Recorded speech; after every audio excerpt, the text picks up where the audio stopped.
Jadi gini, hari ini ya ini adalah Pak Kasana. Ya, kami adalah tim kuasa dari 6 terpidana. Ya, selain Sudirman, ya 6 terpidana. 6 terpidana ini kita sudah tahu jalan ceritanya kenapa kita hari ini mewakili Hadi, ya kan, untuk melaporkan Aibtu Rudiana yang sekarang Ibtu Rudiana. Kenapa kita laporkan mewakili Hadi?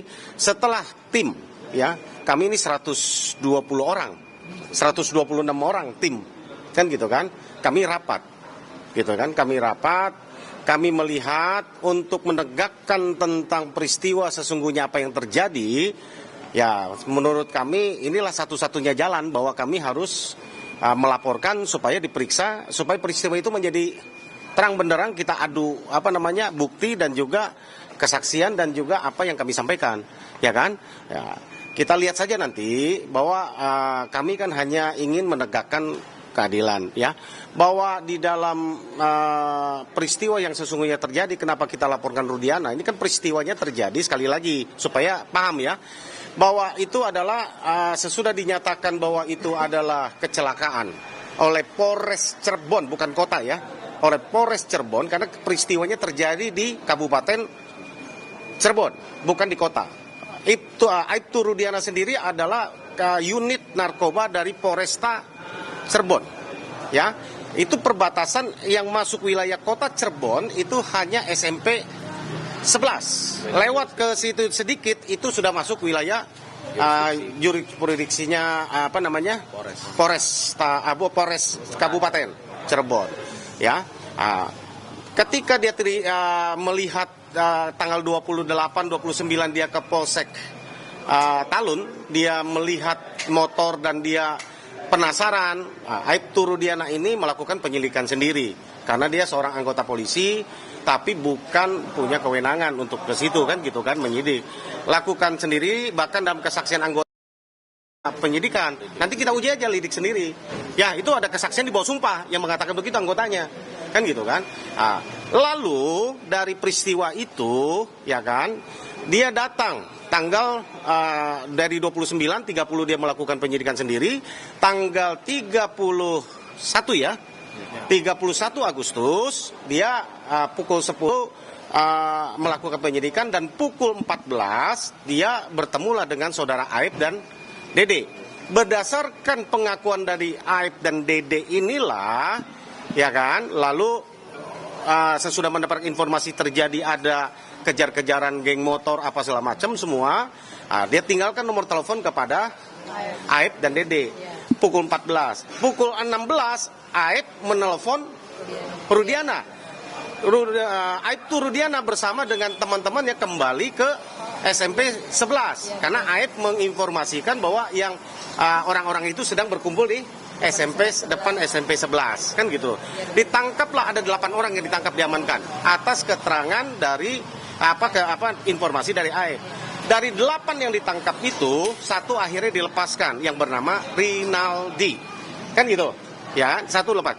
7 ini diperiksa sendiri. Bayangkan, ini yang kami pertanyakan. Diperiksa sendiri, ya kan, Aibtu Rudiana, walaupun dia seorang anggota polisi, harusnya ini bukan peristiwa tertangkap tangan menurut kami. Harusnya sesudah dia mendapat informasi itu dia informasikan ke siapa? Reskrim lah yang akan menyelidiki, kan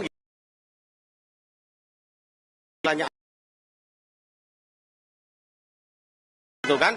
Artinya faktanya bahwa terjadi penekanan, penganiayaan, dan ini yang kita akan buktikan, kita laporkan ini hari ini, kan gitu kan. Terjadi penganiayaan, bahkan ini terjadi kepala itu dipukul sampai nempel di benda, bahkan ditusuk dari belakang, kan gitu kan. Ini kita buktikan apakah betul apa enggak, kan gitu, ya kan. Kalau terjadi demikian, akhirnya terjadilah pengakuan yang atas yang mereka mereka tidak pernah lakukan, tapi karena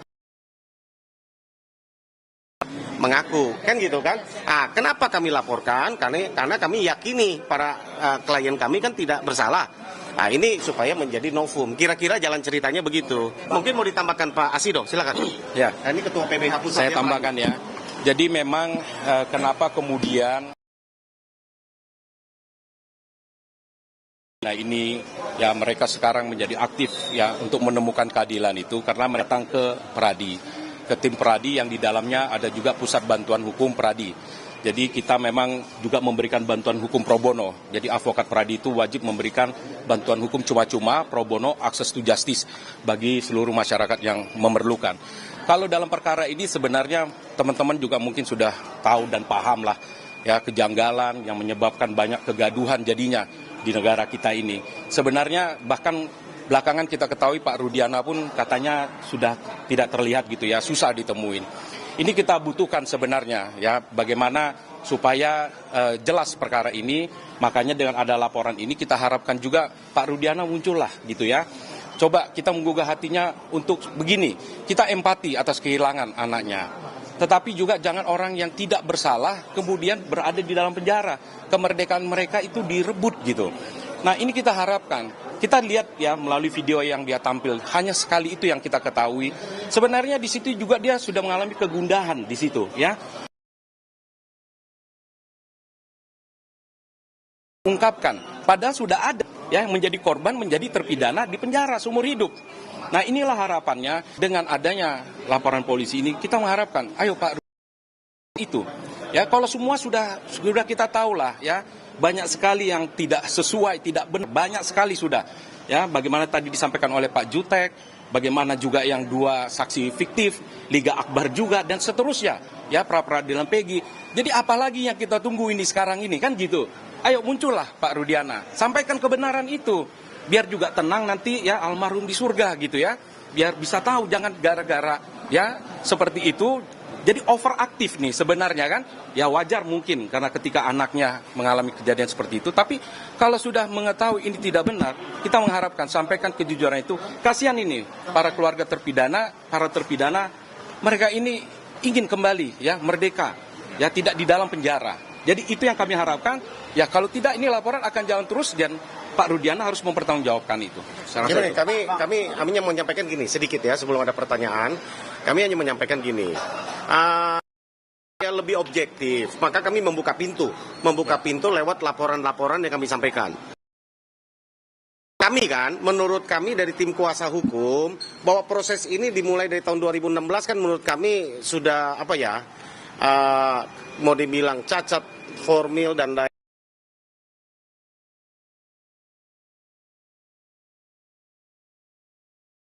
Secara faktanya inkrah, tapi kami membuka pintu dengan kami laporkan Pasren, Kavi, Dede, Aep, dan juga hari ini Rudiana, pintu masuk untuk penyidik untuk memulai satu proses yang baru.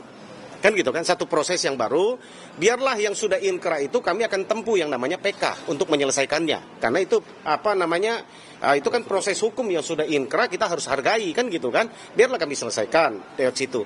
Sekali lagi kami tidak menyasar kepada institusi manapun, kita ingin mengoreksi. Kalau bila mana ada kekeliruan pada masa lalu hukum, ya mari kita koreksi sama-sama. Tidak kesalahan institusi secara polisi. Kepolisian tidak salah secara institusi. Ya kan, ini oknum, kan gitu kan, oknum yang mungkin salah prosedur, ya kan, ini tentu kita harus koreksi. Tapi hasil pekerjaan dari kepolisian penyidik saat itu sudah diterima P21.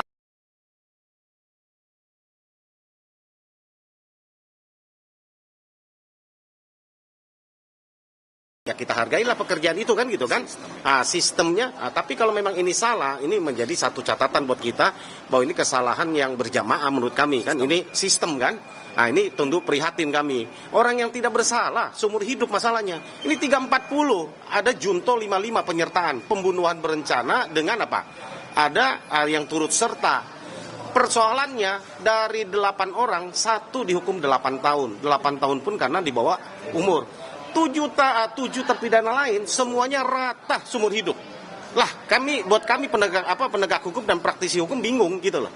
Seharusnya yang paling berat itu adalah otak pelaku. Betul. Pelaku yang paling sadis, ya kan? Ini semua dipukul rata. Ini kan pertanyaan kami, di mana unsur keadilan yang kita ini kan? Ada apa pengadilan tahun 2016 itu? Kan gitu kan, ini pertanyaan-pertanyaan ini loh, kalaupun iya terjadi peristiwa itu ya, kan gitu kan, ini kan sungguh apa ya, miris buat kami. Mereka kalau tidak kita tolong, mereka akan sampai mati ada di mana? Penjara, karena tidak dapat remisi, tidak dapatkan keringanan apapun gitu loh kan gitu kan. Garasi mereka sudah pernah lakukan, walaupun oleh karena iba dari siapa? Dari petugas lapas mereka ikuti segala jalan karena kurang pengetahuan mereka. Itu pun mereka turuti kan gitu kan. Tapi ya itulah kemanusiaan, dan dalam penegakan hukum maka kami Pradi, ya tadi disampaikan Ketua PBH Pak Dr. Asido Huta Barat, ya kan, bahwa Pradi lewat PBH, kebetulan kami kejadiannya ada di Bandung, maka kami kebetulan bersama-sama dengan PBH, tim kuasa DPN, kita sama-sama kita menangani kasus ini, membantu para keluarga terpidana dan juga para terpidana. Itu rekan-rekan sekalian. Pak, kalau dari sepengetahuan tim kuasa hukum sendiri, apa sebenarnya motif dari si Pak Ibtu Rudiana ini akhirnya juga menyasar dari keluarga terpidana? Kami tidak paham ya motifnya apa ya. Kami kan nggak bisa ini kan gitu kan.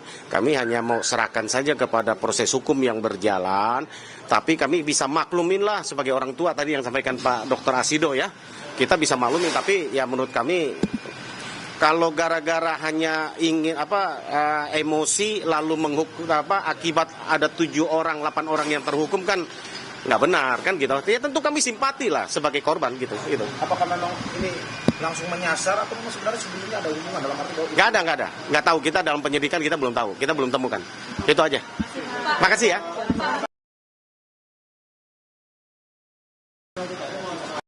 Kami segera menyusun PK, sedang berjalan ini. Kami tidak terburu-buru, ya kami mau sampai gini.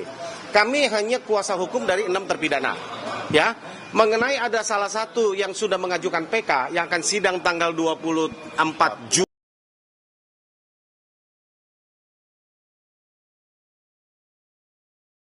Kami tahu bahwa ini sudah produk hukum, tentu untuk mengatasi itu kami harus hati-hati menghadirkan bukti baru yang valid. Kan gitu kan, kekeliruan hakim di mana, ada cara penerapan di mana, ada novum di mana yang diperbolehkan undang-undang untuk kami PK. Gitu ya. Jadi kami tidak buru-buru ya, gitu kan. Kami Bapak tadi nyebut kalau Bapak yakin anak Bapak nggak ngelakuin itu. Bapak yakin dari hal apa sih, Pak? Kenapa kok bisa merasa bahwa anak Bapak itu bukan pelaku? Dari kesaksian teman-temannya itu yang bersama-sama waktu malam itu bareng sama anak saya. Gitu. Terus kesaksian dari warga tetangga terdekat kita yang mengatakan bahwa anak saya itu ada di rumah anaknya Pak Pasren itu. Udah, karena kesaksian segitu yang jadi kami sampaikan. Anak Bapak nggak ada di tempat di lokasi saat pembunuhan Villa Cirebon itu? Tidak ada. Semua itu ada di rumah anaknya Pak Pasren. ya, sudah ya, rekan-rekan ya, cukup ya.